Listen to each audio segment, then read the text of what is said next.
Shalom, sudah dikasih dalam Tuhan, kembali dengan saya PS John Nicholas dalam program Gempa yang adalah singkatan dari Gerakan Meneliti Penulisan Alkitab. Kita terus menerus akan meneliti Alkitab, menggalinya, belajar bersama dan diberkati oleh Tuhan sehingga kita dapat bertumbuh di arah yang ditentukan oleh Tuhan melalui Roh Kudusnya, oleh karena kasih karunia yang telah kita terima di dalam Yesus Kristus Tuhan. Oleh karena itu, saudara, hari ini kita akan belajar tentang pentingnya mengenal Kristus. Bukan sekedar menjadi orang Kristen, bukan sekedar beribadah atau melayani, tetapi mengenal Kristus. Itu berbicara sesuatu yang terus menerus berjalan, saudara. Terus menerus berjalan. Dari tahap ke tahap. Lebih dalam dari waktu ke waktu.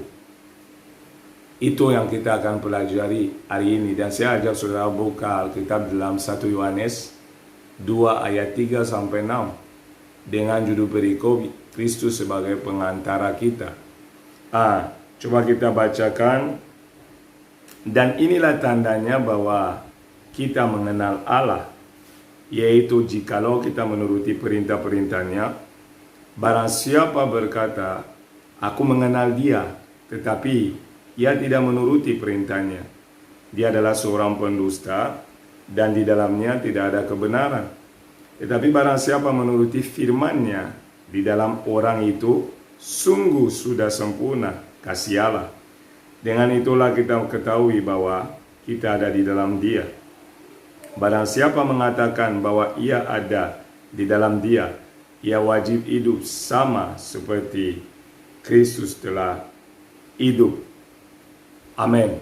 Puji Tuhan, saudara, kita untuk mengenal Kristus itu adalah kasih karunia tentunya. Tetapi saudara, saya mau menyatakan bahwa kita percaya kepada Yesus oleh karena anugerah yang diberikan kepada kita oleh Tuhan. Melalui Roh Kudus kita telah menerima iman, melalui Roh Kudus kita telah menerima kasih. Tetapi ingat baik-baik bahwa anugerah yang telah kita terima, kita disebut orang yang lahir baru. Artinya lahir baru, saudara, adalah seperti bayi secara rohani. Oleh karena saudara dan saya adalah bayi rohani ketika terima Yesus di awal, saudara dan saya punya kewajiban untuk mengambil bagian supaya saudara bisa mengalami pertumbuhan, karena kita harus menjadi dewasa rohani. Dan kalau kita jadi dewasa rohani, barulah kita bisa melakukan atau mengerti lebih dalam tentang kehendak Tuhan. Maka hari ini saya mau saudara dan saya memulai dengan satu pengertian bahwa untuk mengenal Tuhan atau berjalan dengan Tuhan, untuk mengenal pribadinya lebih dalam, saudara harus mengerti atau mengetahui identitas saudara di dalam Kristus itu lebih dulu. Saudara dan saya disebut anak Allah, saudara dan saya disebut imamat yang rajani, saudara dan saya disebut umatnya yang kudus. Karena itu adalah identitas saudara, itu akan membuat saudara mulai merefleksikan Tuhan yang menjadi Tuhan atas hidup saudara. Siapakah dia? Ketika saudara akan mulai mengerti ini, karena tanpa mengerti pribadi saudara seperti apa, dan tanpa mulai mengetahui Allah saudara seperti apa, saudara tidak bisa melangkah lebih jauh dengan Tuhan. Kenapa? Hubungan dengan Tuhan bicara suatu perjalanan, sebuah hubungan yang terus menerus terjadi dari tahap ke tahap. Seperti saudara kenal seorang perempuan, pacaran, semakin lama mengenal, putuskan untuk menikah, mengikat sebuah perjanjian. Dan dalam perjanjian ini saudara masuk dalam sebuah rumah tangga di mana hari lepas hari saudara akan juga terus menerus mengenal pasangan saudara. Dari tahun ke tahun, dari waktu ke waktu, dari kejadian, dan kejadian yang lain. Maka saudara, hari ini kita perlu tahu bahwa mengenal Tuhan adalah sesuatu yang sangat penting. Dan pengenalan akan Tuhan adalah sesuatu yang progresif. Maka Hosea 4 ayat 6 katakan, umatku binasa oleh karena tidak mengenal Allah. Pengenalan akan Allah akan membawa saudara dalam trek keselamatan yang Tuhan tentukan. Oleh karena itu sekarang coba kita lihat saudara, apa tanda kita mengenal Tuhan? Kita mulai dari sana lebih dulu.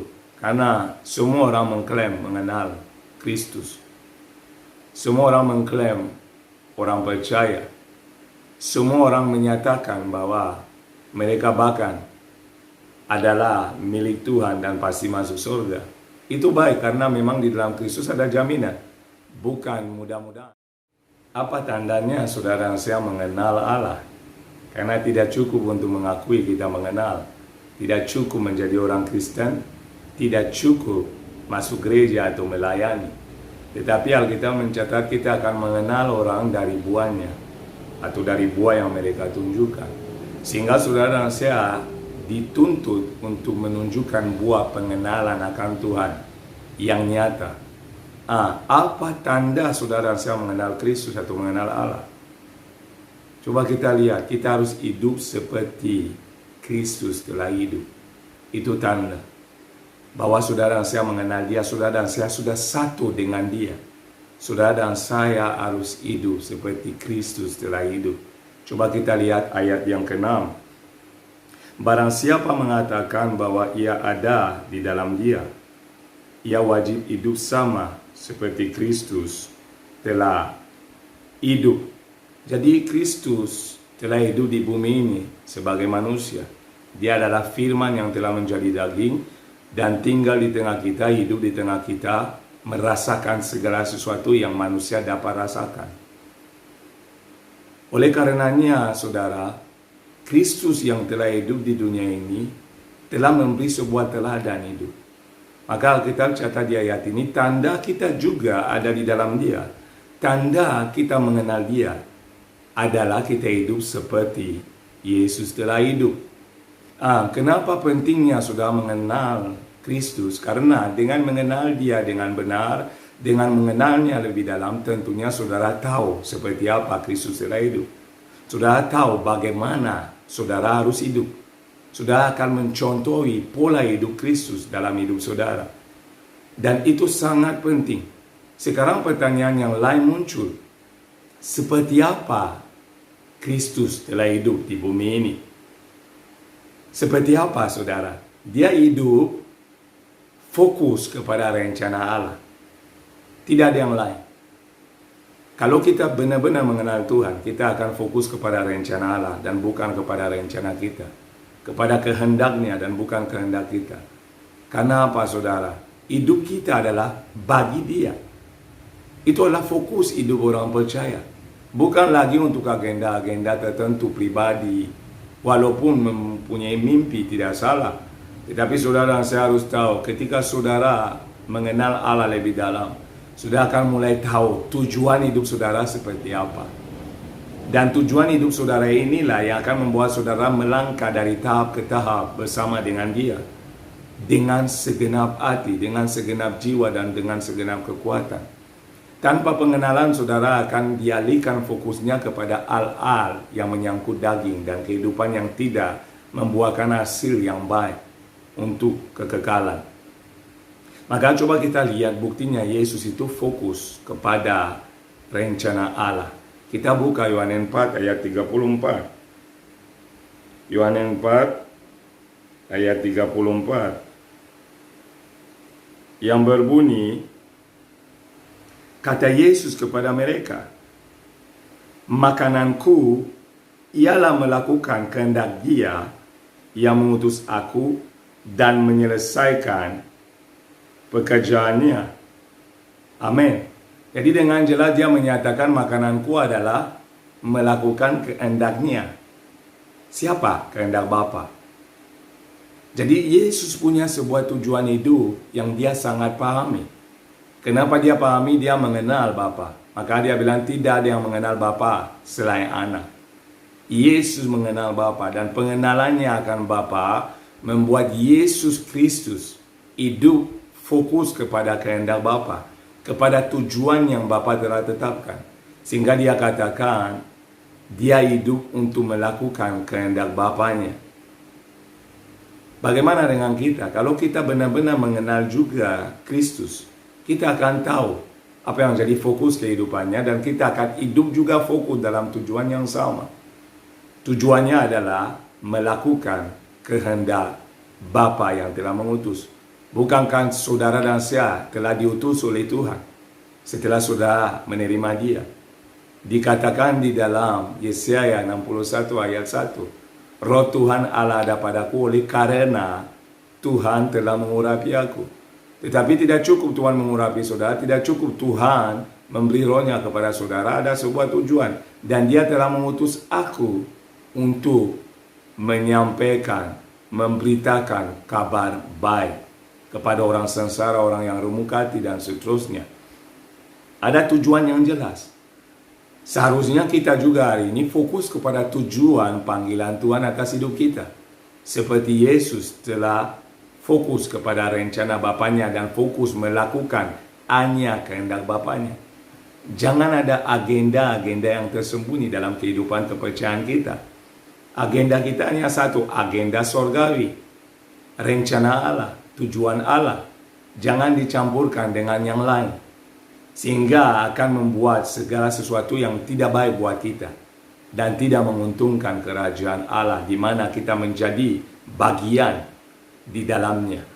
Oleh karena itu, saudara, kita lihat lagi bahwa itu berhubungan dengan yang namanya kesetiaan. Fokus itu bicara kesetiaan. Untuk itu perlu melakukan kehendak Bapa. Apa itu kehendak Bapa? Kita lihat di Yohanes tadi, di 1 Yohanes 2. Kehendak Bapa itu apa? 2 ayat 3 sampai seterusnya dikatakan di sini. Barang siapa berkata aku mengenal Dia, ayat 4, tetapi ia tidak menuruti perintahnya, dia adalah seorang pendusta dan di dalamnya tidak ada kebenaran. Itu ayat 4. Coba kita ke ayat 3. Dan inilah tandanya bahwa kita mengenal Allah, yaitu jikalau kita menuruti perintahnya. Ternyata fokus itu menuntut yang namanya melakukan, seperti Yesus katakan, perintah Bapa, agenda Bapa, rencana Bapa. Dan itu menuntut yang namanya kesetiaan. Dalam pengenalan akan muncul yang namanya kesetiaan. Kenapa? Kesetiaan tidak bisa dilepaskan dari yang namanya pengenalan akan Allah. Allah itu sudah terbukti setia terhadap kita, kita juga harus setia kepadanya. Itu adalah timbal balik, saudara. Dan di sini dikatakan bahwa tandanya kita mengenal Dia adalah kita menuruti perintah-perintahnya. Yesus mengenal Bapa, maka Dia menuruti perintah-perintah Bapa. Dia melakukan kehendak Bapa. Kita hari ini dituntut untuk melakukan perintah-perintah yang Tuhan telah tetapkan sebagai tanda pengenalan kita akan Allah. Tetapi bagaimana saudara bisa mengenal Allah dan tidak melakukan perbuatan yang Allah katakan? Itu yang 4 katakan, dia tidak dalam kebenaran orang yang seperti itu. Jadi kalau saudara dan saya tidak melakukan perintah Tuhan, tidak turut perintah Allah, saudara tidak mungkin mengenal Dia dan disebut saudara tidak ada dalam kebenaran. Orang percaya ada di dalam kebenaran. Kebenaran yang mana? Kebenaran yang disediakan oleh Kristus Yesus. Tetapi bagaimana bisa ada di dalam kebenaran tetapi bertentangan dengan kebenaran dalam waktu yang sama? Mustahil. Maka Alkitab catat bahwa kalau sudah benar-benar mengenal Allah, tandanya adalah menuruti perintah-perintahnya. Yesus telah menuruti perintah Bapa dari awal sampai selesai, sampai mati di kayu salib. Dia telah menuruti semua yang Bapa telah perintahkan. Dia mengerti utusannya untuk apa, sehingga dia mengerjakannya dengan sempurna. Kita yang mengenal Kristus, pentingnya kita mengenal Dia karena kita pun dituntut untuk melakukan bagian kita dalam ikut perintah Tuhan dan melayani Tuhan dengan benar, yaitu adalah menuruti perintah-perintah Allah. Itu penting untuk saudara dan saya untuk mengerti, sehingga kehidupan kita benar-benar ada tanda pengenalan akan Allah, bukan sekedar pengakuan. Kita benar-benar mengenal Dia. Tanpa kita mengakui, orang lain bisa menilai pengenalan kita akan Allah seperti apa. Walaupun kita tahu hubungan dengan Tuhan adalah hal-hal yang privasi, pribadi lepas pribadi. Ini penting di sini, saudara. Mari kita lanjut, kita lihat contoh di dalam Alkitab. Kalau kita lihat di Mazmur 103 ayat 7, coba kita buka saudara. Saya mau kita lihat ayat banyak supaya kita dibekali lebih dalam. 103 ayat 7 berfirman beginilah Tuhan, Ia telah memperkenalkan jalan-jalannya kepada Musa, perbuatan-perbuatannya kepada orang Israel. Dia telah memperkenalkan jalan-jalannya kepada Musa dan perbuatan-perbuatannya kepada orang Israel. Sudah bisa melihat perbedaan antara Musa dan orang Israel. Tuhan telah menunjukkan kepada Musa jalan-jalannya. Jalan-jalannya berbicara tentang rencananya, tentang tahap demi tahap yang akan Tuhan kerjakan melalui pribadi Musa bagi bangsa Israel. Kenapa bisa begitu? Musa punya hubungan yang intim dengan Tuhan. Musa mengenal Allah secara pribadi. Musa 40 hari ada di atas gunung bersama dengan Tuhan, berjalan, bercakap-cakap. Musa dijumpai oleh Tuhan di dekat di padang gurun, di dalam semak duri itu yang terbakar-bakar, tetapi tidak juga hangus. Musa memiliki hubungan pribadi dengan Tuhan dan orang Israel tidak. Kenapa? Mereka seringkali menyatakan kepada Musa, Musa kamu aja yang ke sana. Biarlah kita di sini, kamu datang memberitahukan kepada kita, kita akan ikut. Mereka tidak ada kerinduan tertentu, kerinduan yang dalam untuk secara pribadi berjumpa dengan Tuhan, sehingga pengenalan akan Tuhan bagi mereka akan lebih baik. Oleh karena itu mereka hanya lihat perbuatan-perbuatan Tuhan. Mereka melihat laut terbelah menjadi dua dan mereka bisa jalan di tengahnya. Mereka melihat mana yang turun dari langit. Mereka lihat air yang muncul tiba-tiba oleh anugerah Tuhan, mujizat Tuhan dari batu, dan begitu banyak mujizat yang lain. Mereka hanya fokus kepada mujizat atau perbuatan Allah, sehingga mereka pada akhirnya berontak. Kenapa? Mereka mau kembali ke Mesir. Mereka bilang bosan makan mana saja. Mereka menyatakan bosan melihat ini saja, lebih baik di Mesir. Kenapa bisa begitu? Ada orang yang mundur dari Tuhan atau yang mulai memberontak, yang mulai mengurutu, tidak bersyukur. Karena apa? Orang itu tidak mengenal Allah dengan baik. Maka penting saudara dan saya mengenal Allah sehingga saudara bisa turut kepada perintah. Tuhan melakukan segala sesuatu untuk kebaikan bangsa Israel. Mereka tadi budak dibebaskan. Mereka sekarang hidup di bawah tiang awan dan tiang api. Mereka menikmati mujizat demi mujizat penyertaan Tuhan di padang gurun begitu hebat. Tetapi itu juga tidak cukup membawa mereka bisa bersyukur dan mengikuti perintah Allah. Justru sebaliknya mereka memberontak terus menerus. Jawabannya hanya sederhana. Mereka tidak mengenal Allah. Bagaimana dengan kita hari ini? Apakah kita berontak kepada Tuhan atau bersyukur? Apalagi sekarang ada virus corona yang sedang melanda terus menerus. Banyak orang mengalami gangguan ekonomi, kesehatan. Bahkan gereja pun alami gangguan dalam hal ibadah. Tetapi apa respon saudara? Bersyukur atau mengeluh? Responnya ditentukan oleh pengenalan saudara akan Tuhan, akan Kristus itu. Kalau sudah hidup seperti Kristus telah hidup, saudara tidak mengeluh. Kristus tidak mengeluh ketika disalib. Tidak bilang itu, saya nggak terima. Yesus tidak mengeluh atau mengerutu ketika orang memfitnah, diludahi, dipaku. Dia tetap bilang, Bapa, kehendakmu yang jadi, bukanlah kehendakku. Kenapa? Fokusnya adalah benar-benar untuk menyenangkan hati Tuhan dan menggenapi melakukan perintah-perintahnya. Hari ini saudara harus tahu melakukan perintah Tuhan adalah sebuah tuntutan. Kenapa? Saudara dan saya bukan lagi milik saudara sendiri. Saudara dan saya adalah milik Allah. Di dalam Kristus Yesus saudara dan saya telah diperbarui, telah ditebus, sehingga saudara punya standar yang baru. Standarnya mengharuskan saudara mengikuti pola hidup yang seperti Kristus telah hidup. Itu standar baru. Tidak bisa saudara lagi ngotot menghidupi apa yang menurut saudara baik. Saudara harus hidup dalam standar ilahi, dalam standar yang telah ditetapkan oleh Allah. Jangan seperti orang Israel yang pada akhirnya tuntut mujizat demi mujizat, tetapi pada akhirnya tidak bisa mengikuti Tuhan dengan baik. Karena apa? Tidak ada pengenalan akan Allah. Tidak bisa bersyukur. Banyak dari kita yang menyatakan percaya hari ini tidak tahu kata bersyukur. Hanya bisa keluar keluhan demi keluhan. Tidak bisa melihat kebaikan Tuhan yang begitu besar atas hidup kita. Penyertaannya yang begitu hebat. Berapa orang yang sudah meninggal karena COVID-19. Saudara dan saya masih hidup karena Tuhan menyertai saudara. Bukan karena saudara bisa menjaga diri terlalu baik. Karena Tuhan mempertahankan nyawa saudara sampai hari ini.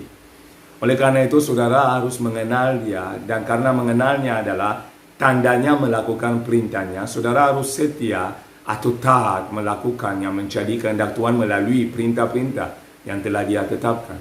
Itu yang Yesus lakukan. Sekarang kita lihat lagi saudara. Tapi ini panjang, saya menjelaskan aja tentang Joshua dan Kaleb. Ketika Joshua dan Kaleb diutus oleh Musa untuk pergi ke Kanaan di tanah perjanjian untuk melihat betapa atau bagaimana tanah itu. Apa yang terjadi saudara? Mereka ke sana 10 orang, Joshua dan Kaleb dan 10 pengintai yang lain. Mereka melihat tanahnya penuh dengan susu dan madu, tetapi ketika mereka kembali, ada laporan kepada Musa yang berbeda-beda. Perhatikan baik-baik, mereka semuanya 12 orang melihat hal yang sama, negeri yang sama, hasil dari negeri itu, susu dan madu yang sama. Tetapi ketika memberi laporannya berbeda. Joshua dan Kaleb berkata, tanah itu bagus. Ada semua yang terbaik di sana. Dan Tuhan yang telah menjanjikan akan memberinya kepada kita. Tetapi 10 yang lain mulai mengerutu, enggak, tanahnya memang ada susu dan madu. Tetapi orang yang ada di sana adalah raksasa-raksasa. Kita dilihat seperti belalang-belalang yang kecil. Dengan kata lain, kalau kita coba-coba, kita hancur di sana. Kita mati semua. Sehingga mereka membuat hati bangsa Israel tawar. Bangsa ini mulai mengerutu. Oh, Tuhan bawa kita di padang gurun untuk membunuh kita. Untuk kita mati di sini. Mereka mulai meragukan kehendak dan rencana Allah. Hanya kenapa? Kalau sudah perhatikan, Joshua adalah bujangnya Musa. Setiap Musa kemana, Joshua ada di sana. Ketika Musa naik ke gunung untuk berjumpa dengan Tuhan, Joshua ada bersama dengan dia. Jadi dengan kata lain, Joshua mengalami juga apa yang Musa alami. Walaupun tidak sepenuhnya, tetapi dia tahu apa yang terjadi di sana. Sehingga apa yang terjadi di sana menjadi sebuah dasar yang membuat dia mengenal pribadi Allahnya seperti apa. Maka tidak heran setelah Musa pun meninggal, Joshua yang melanjutkan misi Tuhan untuk bangsa ini dapat masuk tanah perjanjian. Karena pengenalannya akan Tuhan. Demikian juga dengan Kaleb.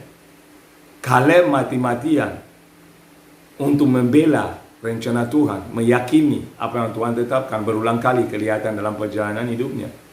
Kenapa? Karena dia mengenal Allahnya, saudara. Nah, saudara bisa membaca sendiri di Bilangan 14 ayat 1 sampai 10. Saudara nanti bisa membacakannya untuk merenungkannya secara pribadi. Tetapi kuncinya adalah 10 orang yang lain. Mereka menyatakan tidak, kita di sini lebih baik, jangan ke sana. Padahal Tuhan berkata harus ke sana. Mereka katakan tidak. Sekarang saudara coba renungkan, apakah mereka turuti perintah Tuhan atau mereka mulai membuat rencana mereka sendiri? Saudara bisa menjawab sendiri, mereka telah membuat rencana sendiri sehingga membuat Tuhan murka. Tuhan murka terhadap bangsa ini. Kenapa? Pengenalan akan Tuhan membuat tindakan Joshua dan Kaleb benar, dan pengenalan akan Tuhan membuat tindakan 10 yang lain keliru. Kenapa? Mereka tidak mengenal Tuhan dengan baik, sehingga membawa dampak. Akhirnya mereka tidak masuk tanah perjanjian. Tuhan menyatakan dari generasi itu tidak ada yang akan masuk tanah perjanjian. Mereka mati di padang gurun. Rencana Tuhan yang indah bagi mereka berubah menjadi malapetaka. Kenapa? Tidak ada ketaatan, tidak ada kesetiaan, tidak ada ucapan syukur. Maka penting mengenal Allah dengan baik, saudara. Karena pengenalan akan Allah itu akan ditentukan oleh memang Roh Kudus yang menganugerahkannya. Tetapi sudah punya bagian untuk terus-menerus belajar mengenal Allah dari waktu ke waktu. Saya sudah beri sarananya berulang kali, sudah perlu berdoa, karena melalui doa yang adalah keintiman, saudara terus membangun sebuah persekutuan dengan Allah. Saudara perlu membaca firman Tuhan, supaya saudara dapat oleh kuasa Roh Kudus diberi pengertian, dan dengan pengertian ini saudara bisa mulai melakukannya. Tanpa membaca firman, saudara tidak tahu apa yang jadi perintah Tuhan, apa yang jadi kehendak Tuhan, dan saudara tidak mungkin melakukannya, karena pengenalan akan Tuhan tidak bisa terlepas dari firman yang dia ucapkan. Firman yang dia ucapkan menggambarkan diri Tuhan, karena firman-Nya adalah diri Tuhan. Maka Yohanes 1 ayat 1 berkata, pada mulanya adalah firman, firman bersama dengan Allah, dan firman itu adalah Allah. Jadi firman Allah adalah pribadi Allah. Firman Allah membicarakan tentang Allah. Firman Allah berbicara tentang kehendak Allah. Firman Allah berbicara tentang rencana Tuhan. Firman Allah bicara tentang tujuan yang Tuhan mau tetapkan dan mau kita capai bersama. Oleh karena itu, saudara harus terus-menerus membangun persekutuan dengan Allah. Karena walaupun Allah memperkenalkan diri di awal, saudara punya kewajiban untuk membangun persekutuan dengan Allah dan mengenal Allah lebih dalam dari waktu ke waktu. Itu adalah sebuah kewajiban. Itu adalah sebuah keharusan, dan itu adalah bagian saudara. Kenapa? Allah turut bekerja dalam segala sesuatu untuk mendatangkan kebaikan bagi mereka yang mengasihi Dia. Allah turut bekerja, bukan Allah sepenuhnya bekerja, Allah bekerja sama dengan kita. Dia memberi sebuah keistimewaan kepada kita, Dia mau bekerja sama dengan kita, Dia memberi sebuah bagian buat kita untuk berinteraksi dengan Dia. Kenapa? Allah kita adalah Allah yang relasional, Allah yang suka berhubungan dengan umatnya, Allah yang senang berkomunikasi dengan umat pilihannya. Oleh karena itu, saudara harus meresponinya dengan benar. Saudara dan saya harus menyadari bahwa sudah ada tuntutan untuk hidup seperti Kristus telah hidup, dan Kristus telah hidup dengan fokus kepada rencana Allah, dengan melakukan kehendak Allah. Kalau kita sungguh-sungguh mengenal Dia, tanda kita mengenal Dia adalah hidup seperti Kristus, dan tanda kita mengenal Dia adalah melakukan perintah-perintah yang telah disampaikan oleh Kristus atau Tuhan. Sehingga kita benar-benar terbukti menjadi pengikutnya, kita terbukti menjadi bagian dalam rencananya, kita terbukti hidup di dalam Dia, kita terbukti menjadi satu dengan Dia, kita terbukti menjadi tubuh Kristus di mana Dia sendiri adalah kepala. Jadi itu yang bisa saya sharingkan pada hari ini, dan kiranya menjadi berkat untuk saudara, menjadi motivasi supaya saudara mulai lebih dalam mendalami hubungan dengan Tuhan, mendalami pribadi Tuhan, mengenal siapa Dia, sehingga pengenalan itu akan membuat saudara juga melangkah dengan benar dan di dalam kebenaran. Karena tadi dikatakan kalau orang menyatakan dia ada di dalam Kristus, tetapi tidak menuruti perintah Allah, dia tidak ada di dalam kebenaran. Jadi jangan saudara sekedar menyatakan adalah orang benar, tetapi harus ada di dalam kebenaran. Karena untuk menjadi benar, saudara harus ada di dalam kebenaran, dan kebenaran itu adalah Kristus Yesus. Dia katakan, akulah jalan dan hidup dan kebenaran. Aku jalan kebenaran dan hidup. Dia adalah kebenaran itu. Kalau saudara ada di dalam kebenaran, saudara disebut orang benar. Dan kalau saudara adalah orang benar, saudara hidup sesuai kebenaran yang saudara terima. Ia adalah menuruti perintah-perintah Allah. Jadi kesetiaan ditentukan, dituntut oleh firman Allah terhadap kita orang percaya. Karena Tuhan telah setia, kita harus setia. Karena Yesus telah meneladani, melakukan apa yang Bapa kehendaki, saudara dan saya harus meneladani apa yang Yesus lakukan. Sebagai bukti saudara dan saya mengenal Dia. Inilah firman, inilah apa yang kita renungkan bersama. Dan saya mengharapkan saudara menangkap bahwa ketaatan sangat penting. Ucapan syukur sangat penting. Pengenalan lebih lagi penting, karena pengenalan menentukan kesetiaan saudara terhadap Tuhan. Pengenalan yang sama menentukan ketaatan saudara akan firman-Nya. Sehingga saudara dan saya disebut orang percaya yang diberkati Tuhan dan menjadi berkat buat orang lain. Kenapa? Orang lain juga melihat pola hidup kita, sehingga mereka menilai seperti apa hidup kita, seperti apa pribadi kita. Dan kiranya melalui hidup kita, Yesus yang tidak kelihatan oleh dunia dapat dilihat. Terang yang sesungguhnya, yang adalah Kristus, dapat terpancar dari diri saudara dan saya. Sehingga Alkitab mencatat bahwa saudara dan saya adalah terang dan garam. Betapa indahnya kekristenan, betapa indahnya orang yang sungguh-sungguh mengerti dan mengenal Allah. Betapa indahnya kehidupan kita dalam kemuliaan Allah yang adalah Bapa Surgawi, di dalam Kristus Yesus yang telah menganugerahkan segala sesuatu yang baik, bahkan yang sempurna, supaya saudara dan saya hidup dalam terang, hidup menjadi terang, dan menjadi kemuliaan bagi nama Tuhan. Demikian ada nomor saya, ada kalau ada yang perlu konseling, kalau ada orang yang mau didoakan, kalau ada orang yang mau terima Yesus yang adalah jalan kebenaran dan hidup satu-satunya, ia adalah Tuhan dan Juru Selamat dunia ini, bukan untuk orang Kristen saja, tetapi untuk semua orang yang mau percaya kepadanya. Saya mengajak saudara untuk menerima Yesus selagi ada kesempatan. Saya mengajak saudara lebih dalam mengenal Dia. Untuk yang sudah mengenal, saya mengajak untuk setia kepada Tuhan dan taat kepada perintah-perintahnya. Di dalam nama Yesus, kiranya saudara diberkati dan menjadi berkat. Shalom.